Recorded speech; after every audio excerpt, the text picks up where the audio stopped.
যে মানে মেয়েরা নামেতেই মেয়েরা রয়েছে, তো ফ্লোরে মেয়েদের আধিপত্য কতটা হলো? সবটাই আমাদের, আমরা পুরো জাকিয়ে বসে আছি, একদম বসে আছি। মেকআপ রুমটা আমাদের, অতএব আমাদের মেয়েদের আধিপত্য গোটা মানে ফ্লোরের গেটের বাইরে থেকে একদম ফ্লোরের এন্ড অবধি সব জায়গায়। হ্যাঁ মানে ওই রুমেও পাবে আমাদেরকে, ওই রুমেও পাবে, প্রত্যেকটা রুমে পাবে, খুব প্যাম্পার করে। হ্যাঁ। আর তোমাদের নিজেদের মধ্যে লিডার কে হলো?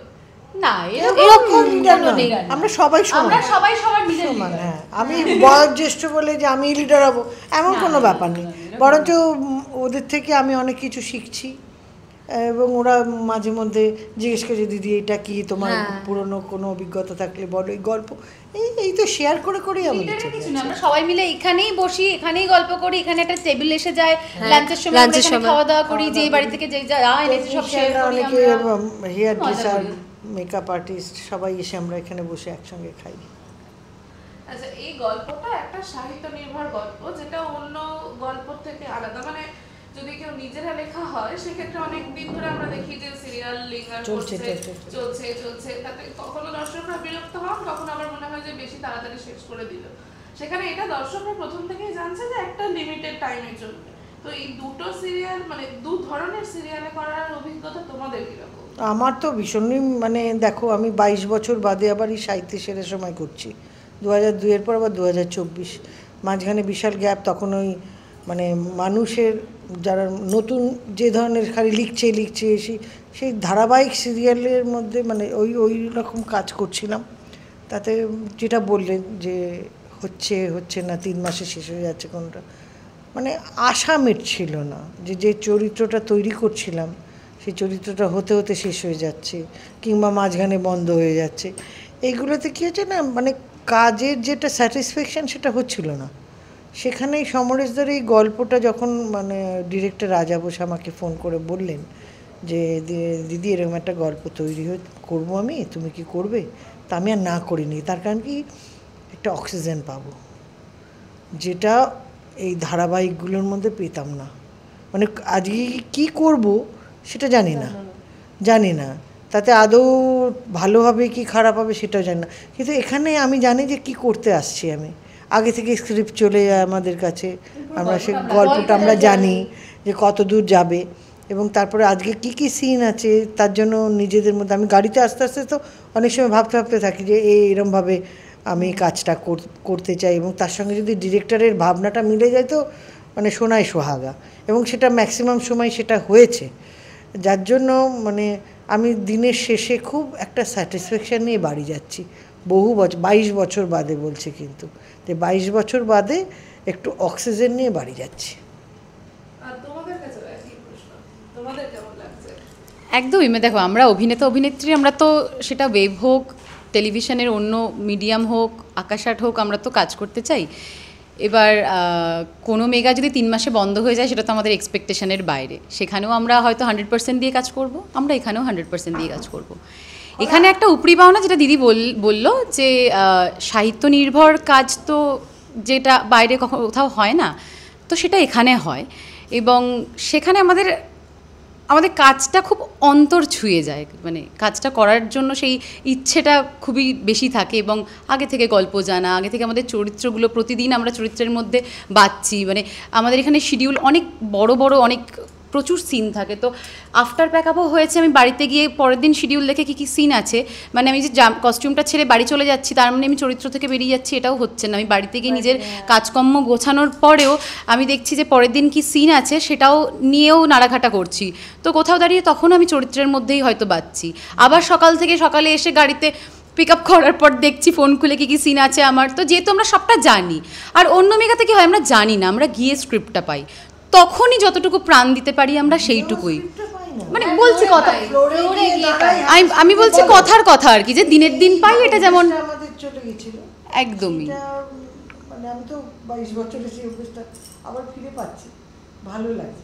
সেই জন্য যে সব কাজের গুরুত্ব আমাদের কাছে সমান, কিন্তু এটা কোথাও দাঁড়িয়ে আরেকটু বেশি কাছের, আরেকটু বেশি মানে মনটা ছুঁয়ে যায় কাজটা করতে গেলে, আর কিছুই না। আচ্ছা, তো চরিত্রগুলো নিয়ে যদি একটু কিছু বলে ফেলো। তিথির আমার চরিত্রের নাম। তিথির বলতে পারো প্রত্যেকটা মেয়ে যেমন হয়, খুব একটা অর্ডিনারি মেয়ে, এরকম না যে তিথি খুব একটা আলাদা কিছু, খুব একটা অর্ডিনারি মেয়ে যে জীবনে নিজের পায়ে দাঁড়াতে চায়, তার জন্য বিয়ে করাটা সেটেলমেন্ট না, ওর জন্য নিজের পায়ে দাঁড়ানোটা সেটেল হওয়া, দেন বিয়ে, যেটা আমরা আজকালকে সব মেয়েরা এরকমই ভাবনা চিন্তায় থাকি।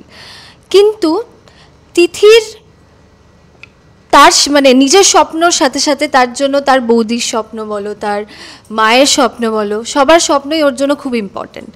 আর তিথিরের এই লড়াই নিজের স্বপ্ন নিয়ে বা বাকিদের বাড়ির মেয়েদের স্বপ্ন নিয়ে, সেই লড়াইটাই হলো তিথিরের পুরো গল্প।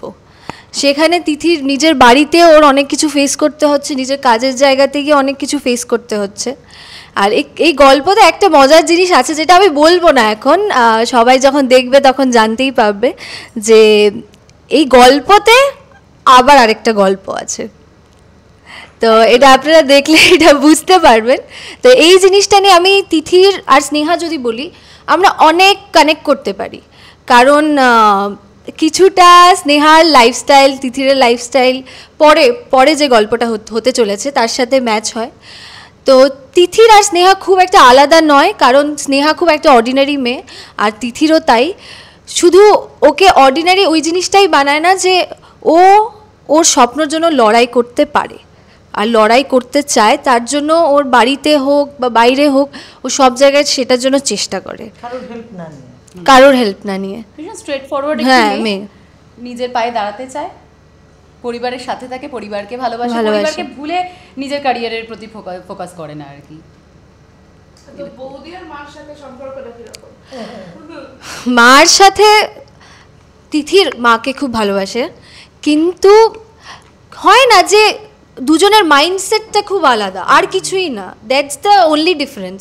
যে সংসারে আছে, মানে সন্তান বড় হওয়ার পর এটা হয়, এটা আমাদের সাথেও হয়তো দেখবে, তোমারও হয় কখনো কখনো যে বয়স বাড়ার সাথে সাথে মায়েদের সাথে একটা ক্ল্যাশ হয়, তখন মারা বলে আমি তো তোকে বড় করেছি। হ্যাঁ, কিন্তু আমার থেকে কিন্তু আমার পার্সোনাল লাইফে আমার মার সাথে যে বন্ডিং আছে বা মা যেভাবে আমাকে সাপোর্ট করেছে, মা ছাড়া একদম সম্ভব হতো না। যেহেতু আমার বাড়ি এখানে নয়, আমি আসামে থাকি, সেখান থেকে আসা, সেখানে মা সাপোর্ট করে নিয়ে এসেছে। সবাই বলতো যে হঠাৎ করে এইভাবে কলকাতায় চলে যাচ্ছে, কি করে কি করবে কি না, তো সবাই অনেক কি বলবো অনেক ডিফিকাল্টি এনেছে, কিন্তু মা মানে খুব সাপোর্ট করে নিয়ে গেছে পুরো জায়গাটা। সেখানে ওই সাপোর্টটা তিথির মার কাছ থেকে পাচ্ছে না, কিন্তু কারণ মারও দোষ না, কারণ মা এটা শিখেছে বা মা এটা দেখেছে, তো তার জন্য মার মাইন্ডসেটটা ওরকম হয়ে গেছে। কিন্তু এটার মানে এটা না যে মার ভেতরে কোনো স্বপ্ন নেই, মার ভেতরে কোনো ইচ্ছে নেই।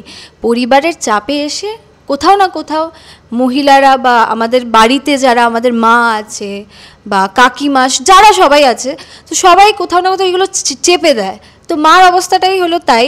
তো মার সাথে এখন একটু ক্ল্যাশ চলছে আমার, কিন্তু আশা করি আমাদের পরবর্তীকালে সম্পর্কটা খুব ভালো হয়ে উঠবে। বৌদির সাথে বলতে গেলে বৌদি বন্ধুর মতো, বৌদি একমাত্র, আমি ওদের সামনে কিছু বলতে পারি না, আমার মানে ধরো তিথিরের প্রেম ভালোবাসা ধরো, কিন্তু আমি বৌদিকে সেটা বলতে পারি। এবার বৌদিকে বলতে পারি, কিন্তু আমি এখনও জানি না যে বৌদির কতটা আমার সাথে মাইন্ডসেট ম্যাচ হবে কিনা। কিন্তু হ্যাঁ, সেটা এখন বৌদির সাথে আমার সম্পর্ক প্রচুর শেষ আছে, যেহেতু এখন বৌদিকে মানে একটু একটু করে বৌদিকে বিশ্বাস করছি, একটু একটু করে বৌদিকে সবটা বলছি, তারপর আস্তে আস্তে বুঝতে পারবো যে বৌদি আসলে আমার মতোই, বৌদি আলাদা নয়, বৌদি আমার মতোই ইচ্ছে, বৌদির আমার মতোই স্বপ্ন আছে, যেটা বৌদি প্রকাশ করে না। আমাদের পরিবারের তিনটে মহিলা, তিনটে নারী চরিত্রেরই কিছু কিছু লুকোনো ইচ্ছে, স্বপ্ন আছে, যেগুলো আমরা কেউই পূরণ করতে পারিনি, মানে আমি এবং আমার শাশুড়ি মা। সেটাই আমাদের ননদ, মানে আমার মিষ্টি ননদ, তারই লড়াই এটা, যে সে আমাদের স্বপ্ন কীভাবে পূরণ করাচ্ছে আর কি। এই নিয়ে আমাদের গল্প, আপনারা প্লিজ দেখতে থাকুন। বলে ফেলো কবে থেকে?